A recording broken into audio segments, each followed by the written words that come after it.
problématique inscrite à l'ordre du jour ce jour. Nous vous le disions en ouverture ce matin, nous parlons une fois de plus de notre pays, le Cameroun, en se posant une question. Le Cameroun est-il devenu un État où règnent les inégalités sociales? C'est la problématique principale de ce matin. Et je commence par Roger Kiek de Kiki. Roger, ils sont nombreux, ces Camerounais et ces Camerounaises qui crient, qui pleurent et qui pensent qu'au Cameroun, c'est désormais le règne de l'inégalité sociale. C'est excessif ou alors il y a de la vérité dans cette dénonciation?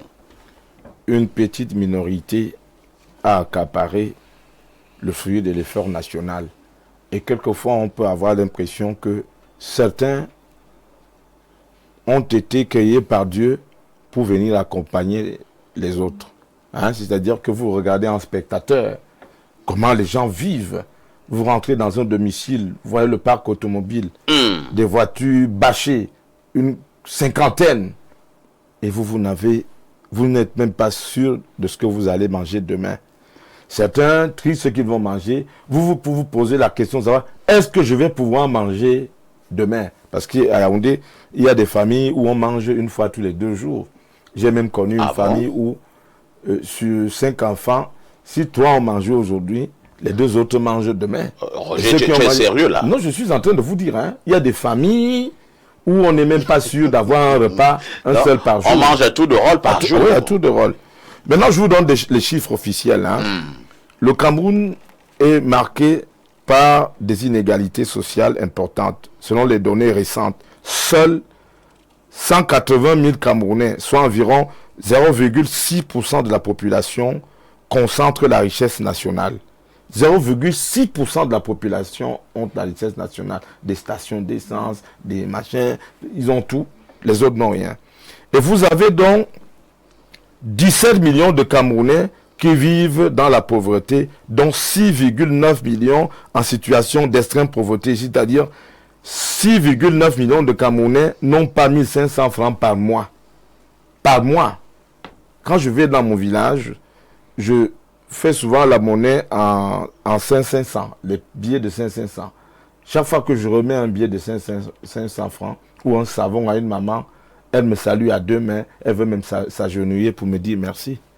Vous avez des endroits où on se tape 12 km à pied, aller 12 km retour parce qu'on va aux obsèques. Parce qu'après l'enterrement, il y a la collation, on va pouvoir manger un morceau de maquereau et boire un verre de vin et attendre encore le jour où quelqu'un d'autre va décéder. C'est ça la réalité de ce pays et ce sont des chiffres précis que je vous donne. Il y a donc une situation qui demande qu'on revienne un peu sur terre. L'impossibilité pour la plupart des Camerounais d'avoir accès aux services sociaux de base. Les services sociaux de base, c'est quoi? C'est l'eau, non? C'est l'électricité. Hein? Tout à fait. C'est la santé, non? C'est de pouvoir manger. Vous savez que même en plein Yaoundé, il y a des quartiers où on fait 3 jours sans électricité. Oui. Je vous parle de Yaoundé. Et je ne vous parle pas de l'arrière-pays, où des gens se sentent comme s'ils n'étaient pas au Cameroun, comme s'ils n'étaient pas camerounais. Ce sont des inégalités sociales. Ces services sociaux de base sont hors de portée pour la grande majorité de nos populations. Vous avez les inégalités de genre. Il y a très peu de place pour les femmes dans la fonction publique, les services publics, mais beaucoup de place dans l'informel, où les gens sont sous-payés. Vous savez que les Bahamselam qui vendent au marché d'une Fundi, qui partent de l'Oboudi, ou de l'allée qui est dans la nuit, il y avait des sacs de bâtons de manioc, nourrissent des familles. Tout à fait. Vous avez des familles, des foyers où la femme et l'homme en même temps. Elle scolarise les enfants, elle soigne tout le monde, elle s'occupe même encore de son mari. Et parfois, pour des gains très petits. Il y a donc toute une réflexion à mener en se disant, au sortir de l'élection du 12 octobre dernier, il se réjouissait tout à l'heure du Sud. Moi, je suis un beau-frère des gens du Sud. Je suis en train de lui dire que chaque fois qu'il y a un deuil en Ngoué là-bas, chez Jules Doré Dongo là-bas dans la brousse, c'est pénible d'y arriver. Quand tu prends une moto, c'est 10 000 francs. Quand tu prends une voiture, même en passant par Kribi, c'est difficile d'y accéder. Et le téléphone est un luxe. Il faut venir vers Kribi pour avoir la connexion téléphonique et pouvoir appeler les gens qui sont à Yaoundé.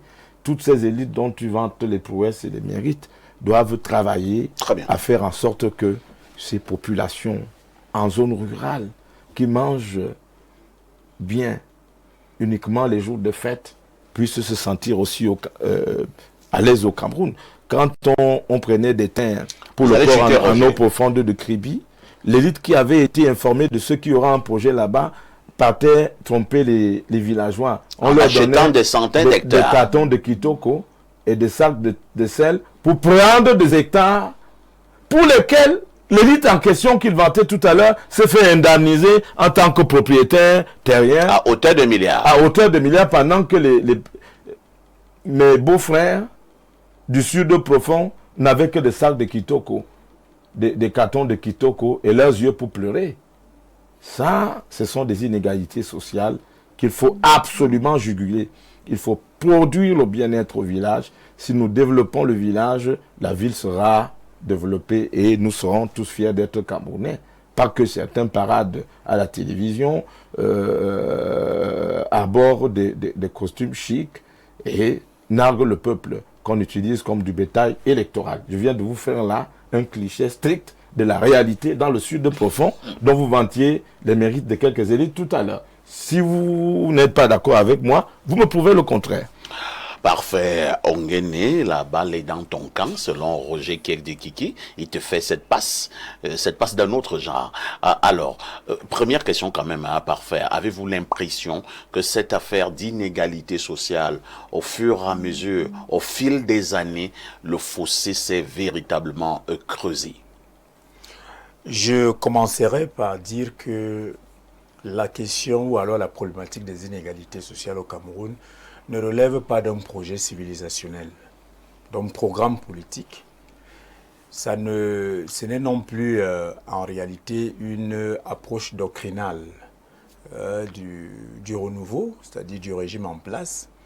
C'est une conséquence malheureuse de ce que nous pouvons faire le constat compte tenu d'un ensemble de contingences et compte tenu d'un ensemble des difficultés que nous rencontrons dans la mise en œuvre du programme économique et politique du président Biya. Malheureusement, depuis 1982, nous n'avons pas réussi à juguler de façon profonde et de manière tout à fait satisfaisante la question des inégalités sociales. Mais le projet politique du président Paul Biya en lui-même est un projet politique. Allez lire le discours fondateur à Bamenda. Le président a parlé effectivement de mettre en place un état de droit, c'est-à-dire qu'une société régulée par les lois, les règlements et certaines normes codifiées. Mais il a dit que nous devons aller au-delà de la loi, c'est-à-dire qu'il faut tendre vers la justice sociale. Ça veut dire que la justice sociale est une priorité du président Biya. Alors ce que nous racontons ici, ce sont des conséquences. Et le président Biya a vu juste en pensant effectivement que pour juguler ces conséquences fâcheuses de la situation de l'organisation de notre société politique aujourd'hui qui crée quelques inégalités, il faudrait aller beaucoup plus loin dans la mise en œuvre des politiques économiques. Il faudrait aller beaucoup plus loin dans la mise en œuvre des politiques sociales.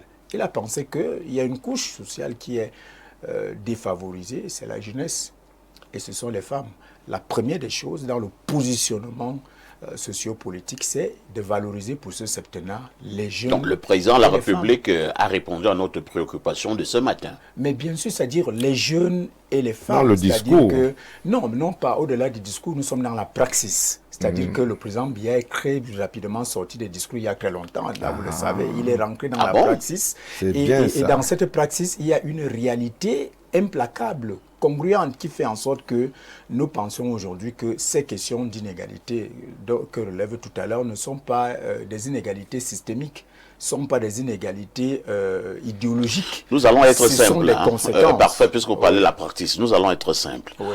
Et moi, je reviens à ma question. Quand vous observez le Cameroun ce pays en ce moment, le Cameroun profond, n'avez-vous pas l'impression qu'il y a une minorité qui s'est accaparée de tous les biens, de tout le bonheur, de tous les honneurs, et la grande masse est dans la misère? Non, Vous n'avez pas encore fait ce constat? il m'est difficile de faire ce constat. Ah, d'accord. Parce que nous n'avons pas les mêmes grilles d'analyse. Nous pensons que... Ce n'est pas l'analyse. Moi, je parle de l'observation. Le meilleur outil d'organisation d'une société politique, c'est l'État, à travers le gouvernement. Et que les politiques publiques qui sont mises en place ne sont pas des politiques publiques ciblées. Ce sont des politiques publiques qui, en réalité, renferment l'ensemble des masses sociales pour concourir au bien-être des populations. Lorsqu'on va faire une route, je ne pense pas que ce soit une minorité qui va rouler sur cette route. C'est nous tous qui roulons sur cette route. Lorsqu'on construit un hôpital, c'est pour tout le monde. Il faut juste insister sur l'amélioration des conditions de vie qui soient également renforcées. Et je pense que le budget 2026 a pris en compte un certain nombre de paramètres, notamment liés à la lutte contre la pauvreté. Il faut insister là-dessus et le budget de 2026 est un budget qui insiste effectivement, là vous savez qu'il y a eu une augmentation substantielle, il y a eu une augmentation substantielle des enveloppes. L'augmentation de l'enveloppe budgétaire a une influence claire sur le panier de la ménagère. Sur le train de vie de l'élite, oui. Le train de vie de l'élite, oui. Ménagère, parce qu'il y aura des facilités en termes de redynamisation de notre économie, en termes d'inclusion sociale, et donc avoir un impact sur la prise en compte des couches qui aujourd'hui se présentent comme des couches sociales défavorisées. Je pense qu'il ne faut pas être péremptoire sur une lecture aussi pessimiste et péjorative que Kiek a voulu faire tout à l'heure avec ces clichés-là. Je te donnais le cliché réel. Il faut quand vous allez à Bagofit, je vous prends un exemple, sans stigmatiser, quand vous arrivez à Bagofit, dans les profondeurs de l'Est, vous voyez un château qui s'impose à tous. Mais derrière la barrière de ce grand château, il y a des beaux animaux. La misère est rampante. Oui, les petits-enfants ont le ventre ballonné. Ils marchent pieds nus à la recherche d'une boule de couscous pour manger quelque part. Mais de l'autre côté de la barrière, c'est le paradis. Quelle barrière? De Bagofit. Quelle barrière? Bon, je vous ai dit aller à Bagofit. Quand vous allez ici à Nyom... attendez, quand vous allez ici à Nyom, vous pouvez voir. C'est-à-dire que... Qu'est-ce qu'il y a à Nyom? Vous avez à la fois des châteaux qui vous laissent croire que vous êtes dans le sud profond de la France, au bord de la Méditerranée, et de l'autre côté, des taudis, des baraques où la misère pue à plein le nez. C'est un contraste, c'est-à-dire que soit il y en a pour tout le monde, soit il y en a simplement pour une petite minorité. C'est ça le reflet du Cameroun. Moi, je vis au quartier. Je vis au quartier avec les gens du quartier. Je vous assure que pendant que vous mangez là, ces gars-là respirent l'odeur de la soupe qui se dégage de votre cuisine. Merci, et il y a quelqu'un qui m'a dit que... C'est parfois Nguene qui avait la parole. Il veut nier et dit que le bien-être... Le président vient de décréter le bien-être. Tous les Camerounais vont manger et vont se soigner à leur guise. Le président a pris un engagement. Lorsque nous avons suivi votre analyse tout à l'heure, vous avez effectivement, de manière subtile, rappelé que la jeunesse et les femmes constituent la couche sociale plus ou moins défavorisée. Oui, tout à fait. Alors, vous avez suivi le discours du président de la République qui a placé ce septennat sous le signe de la promotion de la jeunesse et des femmes. Le septennat n'est qu'en cours. Faisons confiance à nouveau à notre champion, au président Paul Biya. Donnons la chance au président Biya. Permettons au président Paul Biya de déployer sa stratégie de promotion des jeunes et des femmes. Il n'a pas apporté une démarche restrictive. Nous sommes à la 40e stratégie dans la lutte contre la pauvreté au Cameroun. Non, la pauvreté ne finira jamais, vous savez, donc peu importe... C'est une belle excuse. Hein. Oui, non, peu importe le nombre de stratégies que nous avons mises en place, il faut juste souvent réajuster, réadapter ces stratégies en fonction de la conjoncture économique et sociale du pays. Parfois, il vous est arrivé d'aller dans le Grand Nord. Je n'ai pas besoin d'aller, ma première épouse... Et vous est arrivé d'aller à Dabanga, à Kousséri, à Kadimatari, à Kolofata. Pour ne prendre que où les populations boivent dans la même mare que les bêtes. Non, ma première épouse était du Grand Nord, dont je maîtrise très bien la zone. Je vous dis, nous n'avons pas... Et vous avez vu que c'est reluisant. Non, écoutez, faut pas... Déjà, quand vous parlez du Grand Nord, il ne faut pas dire qu'il n'y a que le Grand Nord qui souffre encore d'un déficit. J'étais en train de commencer par le Grand Nord. Que ce soit même dans votre sud profond. Mais bien sûr, même dans mon village... Anvenge, c'est le paradis. Non, il n'y a pas de paradis. Nous voulons la route à Wom. Là-bas, il n'y a pas encore de route. C'est un grand bassin de production. Il faut qu'il y ait la route. Il y a d'autres zones, comme un Djominkan rural, ainsi de suite. À Wom, il y a encore de la route là-bas. Oui. Donc, à Wom, il y a encore la route. Anvenge. Oui, Anvenge. À Wom, il n'y a pas de route sur cet axe-là. Et vous êtes content? Non, nous ne sommes pas contents. Nous pensons simplement qu'il faut déjà... Mais vous avez dit tout à l'heure que Jules Doré Ndongo faisait un travail formidable. Jules Doré Ndongo n'est pas ministre des Travaux publics. On attend quand il sera ministre des Travaux. Non, pas cela. Le Jules Doré Ndongo appartient à un gouvernement et ce gouvernement a des sectoriels. Ce que nous parlons ici n'a pas une approche ciblée sur Jules Doré Ndongo. Nous disons qu'il joue un travail politique de maillage social et politique. Il faut apprécier cela. Très bien. Il a un leadership coruscant, un leadership qui nous permet quand même d'apaiser le climat social et le climat politique dans notre département. C'est compris. Ça, il faut le saluer. Mais nous disons que je veux chuter par là. Chutons. Pour dire il y a encore des apories et le président Paul Biya en est conscient et cette conscience-là découle aujourd'hui de la stratégie de développement national. Vous savez, avec la SND 30 et le budget de 2026 est un indicateur de ce qu'il y a une volonté politique et même au-delà de la volonté politique, il y a une réelle visibilité de l'action gouvernementale à pouvoir endiguer toutes ces difficultés-là. Donc les inégalités sociales, je conclus en disant, pour la gouverne de nos téléspectateurs, les inégalités sociales, ça existe partout, ce n'est pas l'apanage du Cameroun. Il faut aspirer à la justice sociale, c'est pour ça que le président de la République avait placé le renouveau sur la justice sociale, l'équité sociale, la rationalité et l'inclusion. L'inclusion sociale et l'égalité des chances. Alors, je pense que on vous a compris, du moment où ce n'est pas idéologique, les conséquences qui échappent encore à la mise en œuvre des politiques publiques. Alain Douk, que nous avons choisi ce matin, Alain Douk, de parler des inégalités sociales.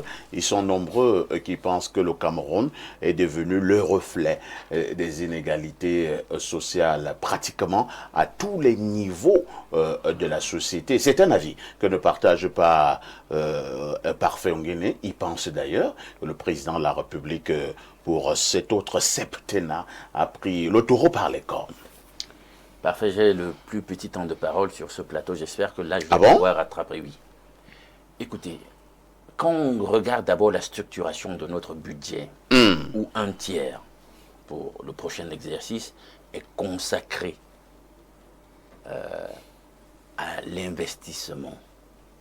Vous savez qu'avant, c'était 30%. Donc, on a 70%. Pour le fonctionnement. Ça n'a pas beaucoup changé. C'est juste une légère augmentation, pas significative du tout. Ça veut dire que c'est le même paradigme qui est conservé. Donc, on priorise en réalité les dépenses de fonctionnement. En réalité, c'est un euphémisme pour dire qu'on va entretenir le train de vie de l'État, entre guillemets. Et s'il vous plaît, lorsque je parle de l'État, je ne parle pas de vous et moi, parce que ne vous incluez pas. Ne vous incluez pas dans ce qu'on entend par l'État. Alors, vous avez donc une légitimation de la polarisation de la société au travers de cette structuration du budget. Des gens entretiennent un train de vie somptuaire, qui est immoral, quand on vit dans un pays où tous les indicateurs démontrent à suffire chaque jour, année après année, les notes de vos partenaires, les institutions de Bretton Woods passent le temps à dire la pauvreté continue d'être plus marquée chez vous. Mais pendant ce temps, on a des gens qui peuvent se taper des séjours de 39 jours, de 40 jours dans des hôtels avec des notes incroyables, faramineuses, plantureuses. Il s'agit d'eux, il s'agit de leurs enfants, il s'agit de leurs cours. Des choses incroyables, des choses qui sont des insultes quand on regarde des réalités du pays, la polarisation sociale du pays. Mais ça se fait sans qu'on puisse rien y faire. C'est ça le Cameroun. C'est-à-dire qu'on est là, on tient le discours. Chaque jour, c'est ce discours-là. C'est-à-dire qu'on passe 43 ans à tenir un discours, à enfumer les gens pour qu'ils s'accommodent avec leur misérabilisme. Quand on parle d'injustice sociale, est-ce que là, non, j'ai été poli, j'ai suivi tout le monde tout à l'heure. Vous avez l'extrême nord, la région la plus pauvre, avec, d'après les indicateurs officiels, 69% de pauvreté. On a le nord-ouest avec 66%. Il y a une polarisation. Toute la richesse du pays est concentrée au niveau des deux principales métropoles, Douala et Yaoundé, pendant que tout le reste du pays est exsangue. Est-ce que c'est normal? C'est-on construit? Ceux qui gouvernent sont responsables de ce qui est en train de se passer. Vous entrez dans les métropoles en question, Douala et Yaoundé. Allez voir la polarisation. Quand vous êtes là, au niveau des ligues Douala, ou de Tabalonkak là, vous avez vu la zone là du Carrefour et Ligue Douala, chez les ligues Douala, il y a un poste de police. Vous savez ce qui se passe là, quand il y a des fortes pluies, des inondations, toute la mer de la ville qui monte et envahit les domiciles qu'il y a là.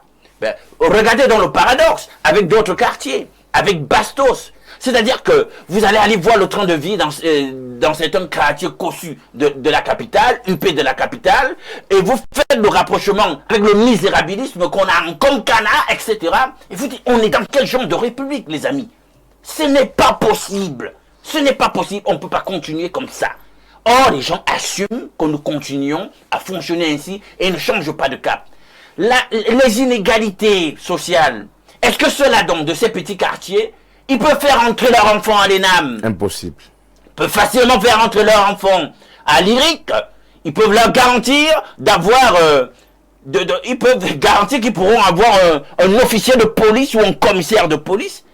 Des fonctions qui sont la chasse gardée de l'élite.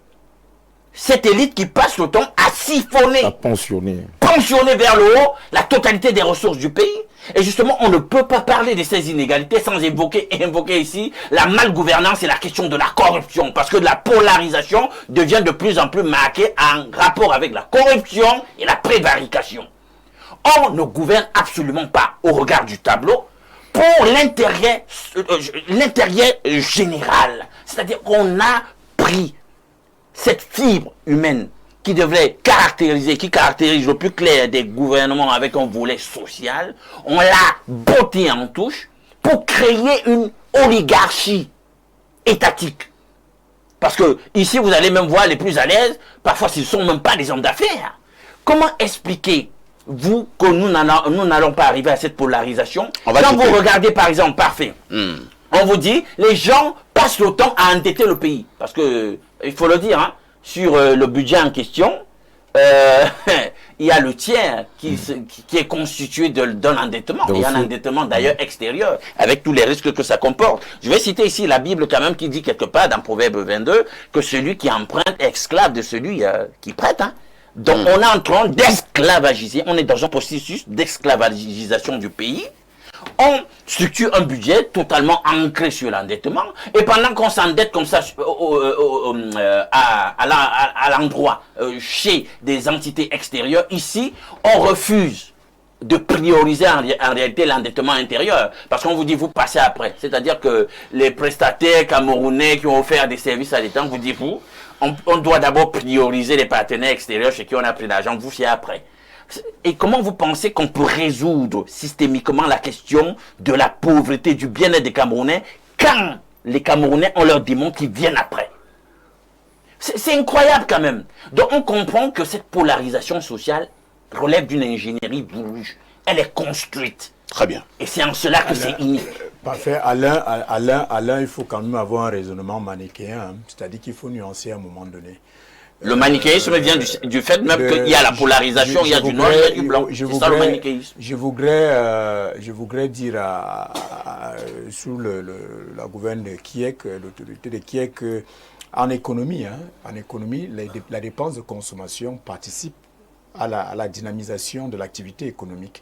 C'est-à-dire qu'aller lire John Menaiken est Oui. un théoricien. Et vous connaissez il n'est pas, combien il n'est pas avec mauvais, un réel il n'est pouvoir pas d'achat mauvais chez qu'un nous. accent soit mis sur la Au regard du niveau d'inflation, sur la dépense au regard de la consommation. qualité des S'il vous salaires. plaît, permettez à Parfait de Voilà. parler un mot. Sur la dépense de consommation, ça il faut le relever. Allez lire John Menaiken. Non, j'ai fait économie. Voilà. Allez lire John Menaiken. Donc vous ne pouvez donc pas comme ça cibler la dépense de consommation. Non, Et le là, problème, c'est que c'est une et catégorie de avoir une personnes qui ont un vrai lecture, et pouvoir de avoir une consommation. lecture pessimiste et péjorative de l'affaire, il faut dire qu'elle participe également à la relance de l'activité économique parfois. On peut également souscrire au fait que bon, il faut renforcer l'investissement, mais il faut aussi que l'investissement soit participe à la construction du PIB et à la construction du PIB et même à la croissance inclusive de la population. Très bien. Donc les deux sont liés. Or, Il ne faut dans la pas théorie économique, stigmatiser. justement, M. Nguene, Il ne faut il pas est démontré stigmatiser. que l'investissement a un effet multiplicateur sur le revenu. Oui, on est mais- d'accord. oui, mais alors, si vous, je vous n'ai comprenez pas donc dit le pourquoi contraire. notre Je croissance n'ai pas dit le stagne contraire. et pourquoi Et puis- la pauvreté ne recule et puis pas. je- Parce que la consommation en question, vous le savez bien, Je une me bonne pose- part, d'après les indicateurs, finit dans les paradis fiscaux. Alain, Non, je Alain, cite les entités. permettez-moi- La NIF. La NIF fait des rapports chaque année pour dire Permettez-moi de qu'il y a frapper- évasion fiscale. permettez-moi Ça de finit frapper- dans des banques et des systèmes financiers totalement étrangers. Ça finit dans des comptes des particuliers qui Vous êtes une accumulent. bulle. Non, Et c'est est-ce pas que je très mens? Est-ce que bien. je mens? Est-ce que je mens? Permettez-moi de frapper de vacuité votre assertion qui voudrait que l'on pense qu'il Oui. y a une volonté politique d'asphyxier les masses sociales Les faits parlent pour moi. et de relever, de polariser une élite politique Non, les qui a faits parlent tout le pour moi. contrôle sur le Merci. chef Hein. du pays. Non, C'est faux. nous lisons Je d'abord m'oppose, ces nombreux. et c'est pas vrai. La Nous lisons société d'abord ces polarisée, ça nombreux veut dire que les messages, faits parlent s'il pour vous moi. plaît, ces nombreux téléspectateurs qui nous regardent à travers le monde s'impatientent, ils veulent donner leur avis. Et je prends ce premier avis. Bonjour Parfait, bonjour Kiki, Roger et bonjour à Alain.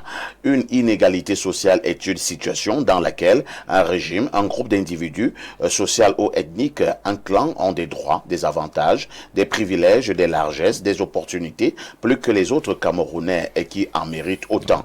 1. Illustration au Cameroun. Au Cameroun, il y a une disparité systématique et persistante dans les conditions de vie. C'est du fait que le régime en place a fait de la richesse nationale dont tous les Camerounais sont usufruitiers sa propriété personnelle. Le régime en place et son entourage gèrent les 7317,7 milliards uniquement avec leur cercle en famille. 2. Conséquences, injustice, pauvreté, instabilité sociale, assassinat, impunité, répression, état dictatorial, conservation du pouvoir à tous les prix, torture, argent public confisqué pour sa famille. C'est Thomas Noir, auteur, analyste sociétal. Un autre message, lui, il nous vient du plus 39. C'est l'Italie. Bonjour, perfecto et au panel. Au CED, il n'y a qu'une infirmerie et donc impossible d'avoir des soins intensifs. Et Canet dépendait presque totalement de son extracteur d'oxygène, pas à 100%, mais assez, et l'en privé, ne serait-ce que pour un jour, était déjà une condamnation à mort par asphyxie. Je suis médecin perfecto et je soigne plusieurs patients post-Covid et qui vivent au quotidien avec leur bouteille d'oxygène. Ceux qui ont privé Ekane de son appareil sont coupables de crimes et c'est certain qu'ils savaient que cette fin était inévitable. Il n'y a qu'au 237 qu'on arrête des malades critiques. RIP à Ekane, si seulement sa mort pouvait servir à quelque chose. Nobo de Ferrara. Merci. Il faut dire à Le Makuma que je peux vendre son produit Open Sex ici à Mbeng. D'accord, je vous mettrai en contact. Hein. Un autre message. Bonjour, modérateur des modérateurs. S'il vous plaît, je veux le numéro de Monsieur Nguene. C'est Marga depuis Eboaloa. Appelez-moi après l'émission. Hein. Un autre message, bonjour parfait et à tous les panélistes, vraiment que le conseiller Nguene respecte les Camerounais et soit vrai. Les inégalités au Cameroun, c'est visible et même un enfant qui vient de naître voit cela. Les marchés publics se font comment? Les marchés publics se font comment? Les 4-9, les nominations, les concours, voilà dans l'administration, les faux diplômes partout, mais les intellectuels sont sur les motos. Vive le Cameroun. C'est Samuel Ebenezer en Kondongo qui envoie cette contribution. Un autre message. Alors, il est long, hein? J'espère qu'on pourra lire jusqu'à la fin. Bonjour à vous sur le plateau, c'est Ebama Gabriel depuis Touameki. Moi, j'aimerais vous dire votre thème, il est vague. Quand vous parlez d'inégalité sociale, vous vous attendez à ce que les gens vous disent quoi? Vous parlez de quelles inégalités sociales? Financières, intellectuelles? Et si quand je vois votre thème, je crois que vous voulez parler des inégalités dans le train de vie. Et moi, je ne comprends pas pourquoi le train de vie des autres doit toujours faire débat, mais soit passons.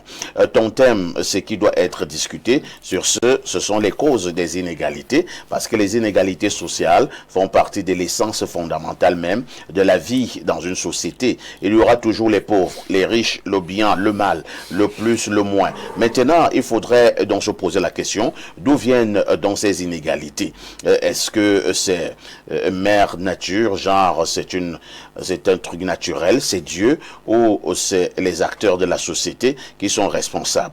Bon, vraiment, voilà je ce que j'appelle brasser du vent. vent, c'est-à-dire que quelqu'un parle. Il dit que notre thème est vague. Maintenant, il nous amène dans l'histoire de Dieu. Mais dans le vague. et c'est les gens même est plus vague que nous. que tout. Et c'est les gens même qui prennent souvent comme modèle d'autres nations. Quand vous allez citer des nations comme la Suisse, vous citez la Suède, la Norvège, on vous dit que la pauvreté est dans sa plus faible expression, où n'existe presque pas. Vous êtes là, au lieu de chercher des bons exemples, ils sont toujours là en train de vouloir nous faire, nous engloutir dans le marasme. C'est incroyable. Nous repartons au niveau de notre messagerie et je vous conduis au 213. C'est un message de l'Algérie. Bonjour Perfecto, le Samuel Eto'o de la télévision. Oui, Cameroun, pays des inégalités pro-max. Et déjà que tout l'argent du Cameroun et les prises de décision sont concentrées à Yaoundé. Voilà d'abord où commence l'inégalité. Parfois, tu es à Babenda ou à Mourvoudaï, dans le nord, tu veux signer un document, on te dit d'aller à Yaoundé. Tu es obligé de payer 50 000 francs pour une signature. Pourtant, celui qui est à Yaoundé dépense seulement 500 francs de taxi pour signer le même document. Et il y a des ministres qui commandent un avion juste pour laver ses vestes dans des pressings à Paris. Des ministres qui prennent des avions et ils partent à Dubaï pour prendre un café et ils reviennent. Pourtant, certains Camerounais n'arrivent même pas à payer la facture d'électricité de 2500 francs. Allons seulement. Bonjour, une minorité s'est accaparée presque toutes les possibilités de s'offrir l'accès aux biens au détriment de la majorité. Toujours les mêmes discours promoteurs, alors que les tracteurs en rouille accroupissent dans des villes. Les milliards détournés de leurs objectifs sont tout simplement volés. Le Cameroun est un modèle, un type de pays des inégalités sociales. C'est Abo depuis Ngaoundéré.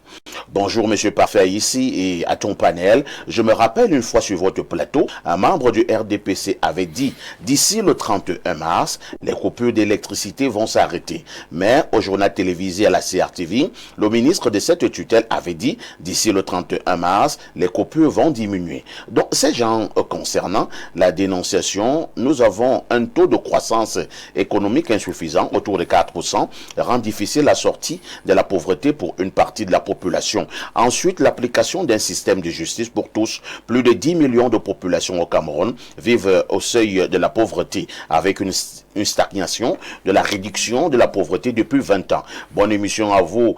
C'est Franck Pepito de Bingela qui envoie cette contribution.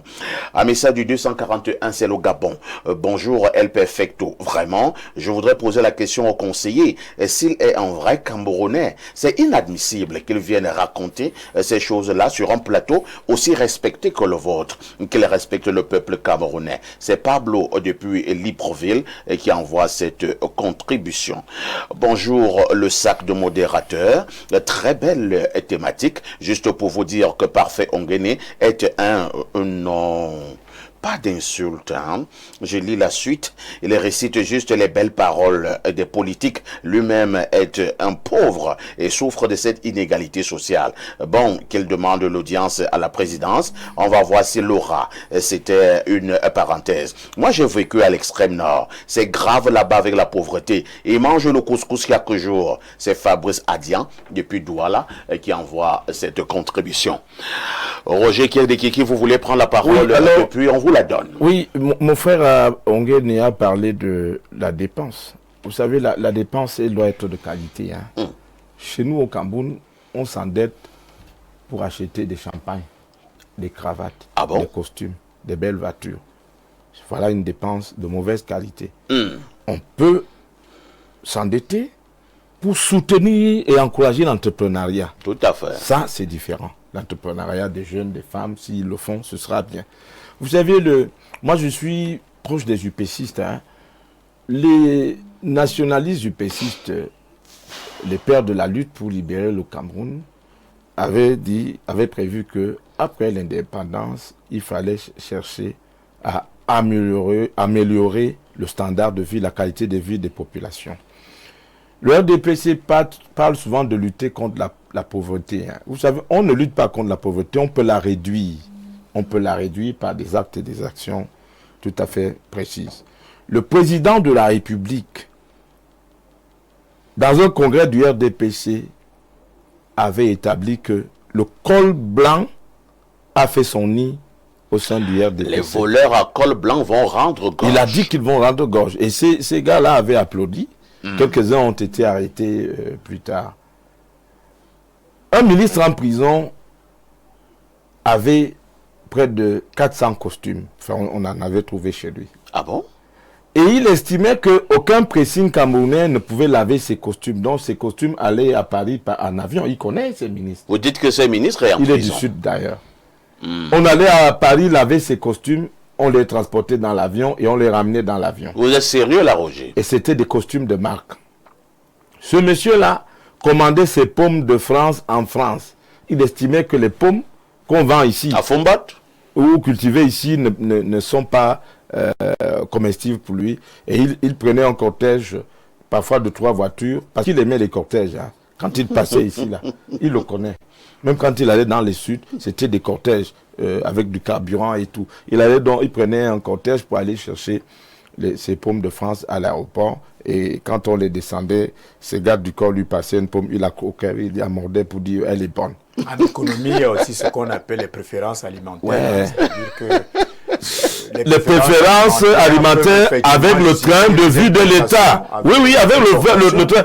Il faut produire ces pommes sur place. Oui, ça existe. C'est pour ça que je dis que le RDPC fait une bonne économie de consommation. Mais non, je pour bouffer au détriment de ceux qui font 2 jours sans voir la couleur du riz. Du riz avec de l'huile rouge. On ne peut pas continuer comme ça parce que, en réalité, mon frère Ekane parlait d'une bureaucratie qui s'est constituée une aristocratie néo-bourgeoise. Quand tu vois ces gars-là, hein, ils ont des costumes d'1 million, des chaussures, et ils vont battre campagne en narguant le peuple.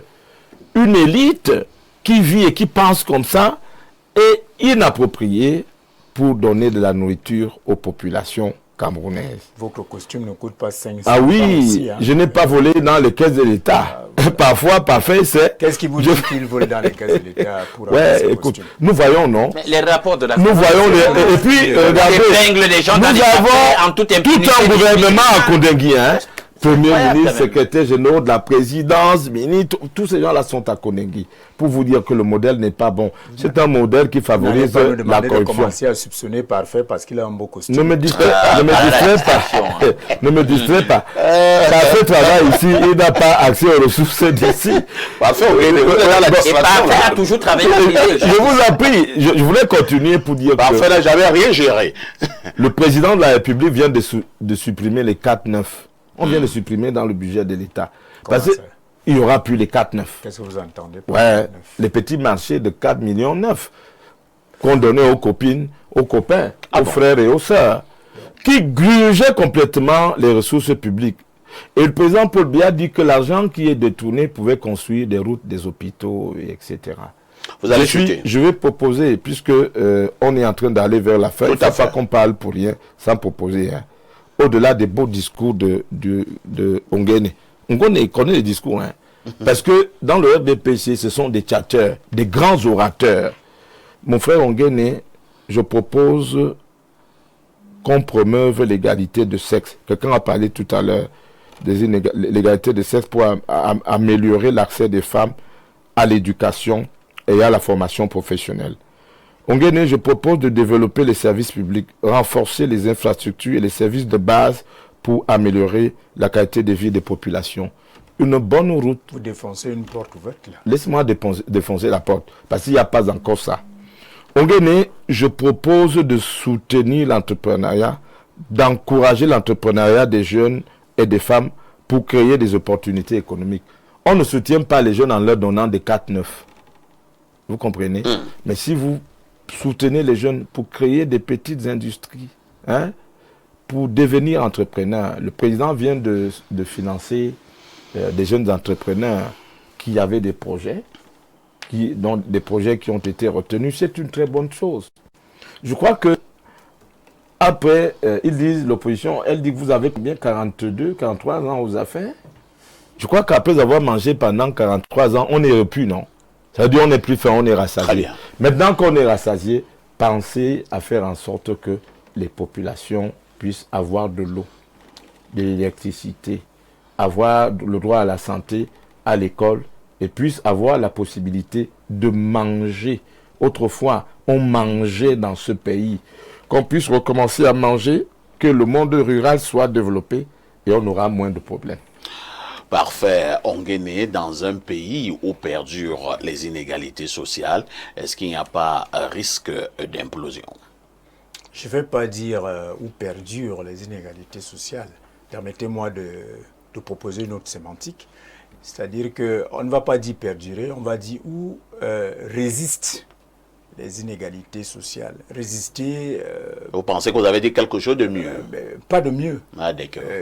D'un peu plus adapté au contexte camerounais. C'est-à-dire que parce que le fait de perdurer veut dire qu'il n'y a pas d'effort pour endiguer. Et vous avez des indicateurs qui montrent qu'il y a de l'effort? Oui, des indicateurs, et qui sont des indicateurs qui... Des indicateurs dans les discours? Non, pas dans les discours. Je vous ai dit, nous sommes dans la praxis. Le septennat des grandes espérances, le septennat des grandes espérances et de la grandeur, c'est un septennat qui sort totalement des discours, de la théorie.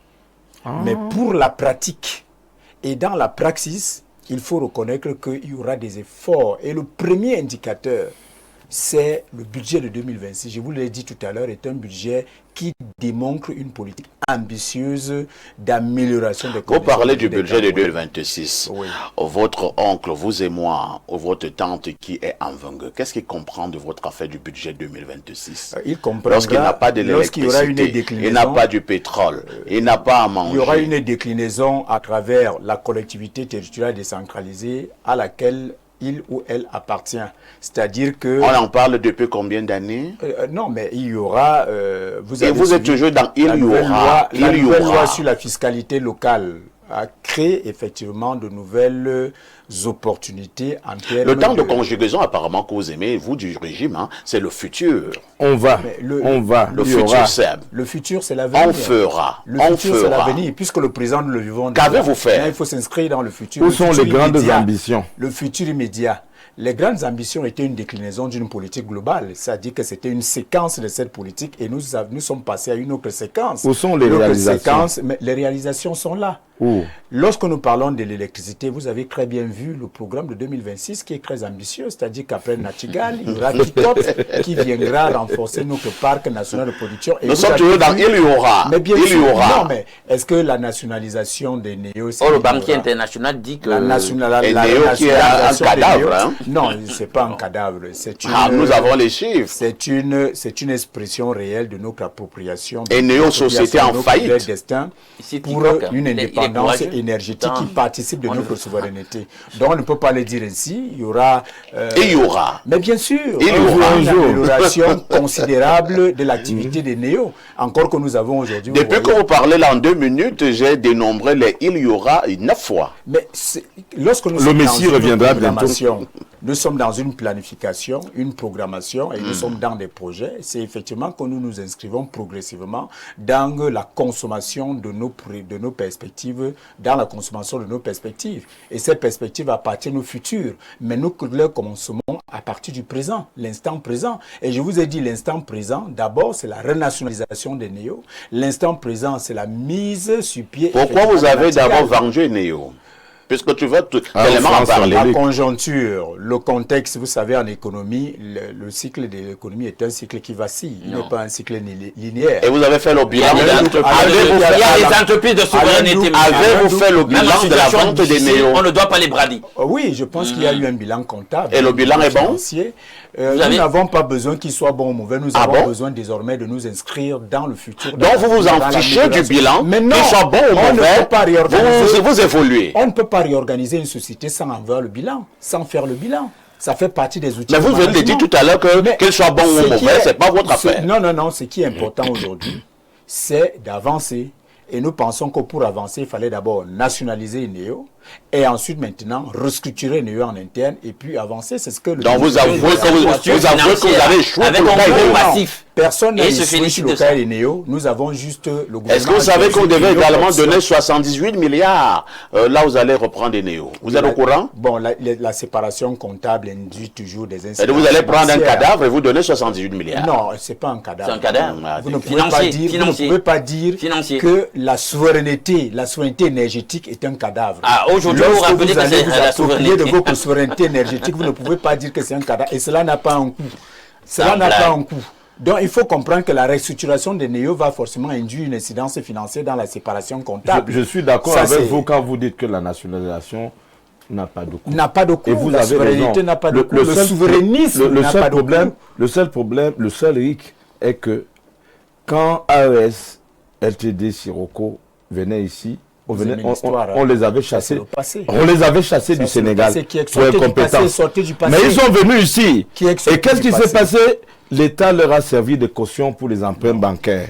Ils ont Ça, c'est le une passé. entreprise Mais de souveraineté. puisque les mêmes personnes Ils l'ont fait au Premier exploiter ministère et à la par des présidence entités de qui placement montent sur les ce marchés dossier-là sont financiers, toujours là. qui ont fait du lucre En sur la nationalisant, superstition maintenant. Si Les les gens mêmes sont vivants, personnes, vous c'est-à-dire ne la le bureaucratie S'il vous plaît. comprador reste aux affaires, nous allons nationaliser pour rien, puisque la bureaucratie comprador n'aime pas le Cameroun. Non, nous ne On va chuter par Fonguené. Oui, nous allons... je pense effectivement que il ne faut pas défoncer les portes ouvertes. Le président a pris un engagement, c'est de renforcer les mécanismes de promotion des jeunes et des femmes, de renforcer les mécanismes d'encadrement, et il a mis en place un certain nombre d'outils pour accompagner la visibilité, la viabilisation de façon factuelle de ces politiques. Il Bonne faudrait chance que nous au sachions président. que le passé nous sert à mieux saisir le présent tout en préservant le futur. Ce passé auquel vous faites allusion est un passé qui nous permet aujourd'hui de mieux structurer nos politiques publiques et de Très bien. mieux adapter le credo de l'action publique vers des cibles plus indiquées, qui sont des C'est cibles compris. liées à la lutte contre la pauvreté. C'est compris. Dieu soit J'avais loué. compris par Fonguené. Je vais chuter Oh là par là en là. disant On n'a que- plus le temps. Vous Deux avez à justement. chuter. Vous avez à chuter. Alain Douk, dans un pays où on connaît d'énormes inégalités sociales, en attendant que par Fonguené refasse ma question, est-ce qu'on pourra véritablement parler de paix et de paix réelle et durable? Non, non, non. Dès que la menace de la famine et cette cohabitation incestueuse et glauque d'une opulence face à un océan de misérabilité va exister, tous les risques de détricotement de l'harmonie sociale vont perdurer. Je ne sais même pas comment on parvient encore à tenir sur le moment. Et justement, M. Parfait Ongueni, quand le passé est hideux, le présent chaotique, tout ce qui vous reste, c'est vous projeter dans un discours de la futurologie constante, etc. Imaginez un pays dans lequel on vous a dit que l'éducation de base, qui est un droit, est gratuite. C'est un droit de l'individu, de la personne. On dit que c'est gratuit, et jusqu'à aujourd'hui, on ne voit nulle part la gratuité en question. Et dans le système éducatif en question, on a carrément utilisé l'éducation comme un moyen de faire du lucre.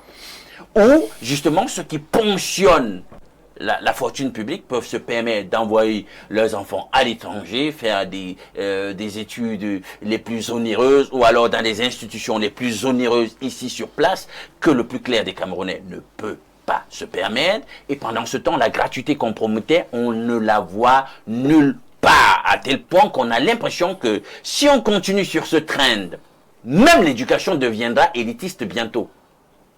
Et c'est désespérant. On ne peut pas arriver à cela et laisser prospérer un tel état de choses, M. Onguéni.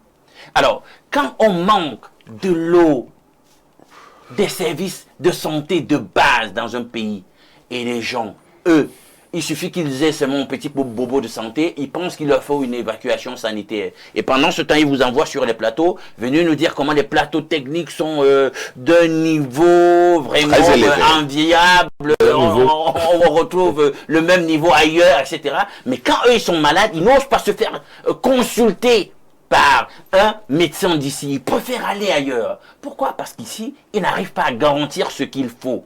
Alors, il y a une polarisation qui devient marquée, où les Camerounais ne peuvent même pas se garantir le minimum en matière de santé, ils n'ont pas les plateaux techniques qu'il faut, on doute même de la compétence de ceux qu'on forme, parce que justement, on n'a pas accordé les moyens financiers, matériels qu'il fallait pour des compétences de qualité, pour les plateaux techniques requis. On préfère donc ponctionner la fortune publique pour, comment dire ça, pour le plaisir de quelques-uns, pour les turpitudes de quelques-uns. Voilà la réalité en ce moment, et c'est désespérant.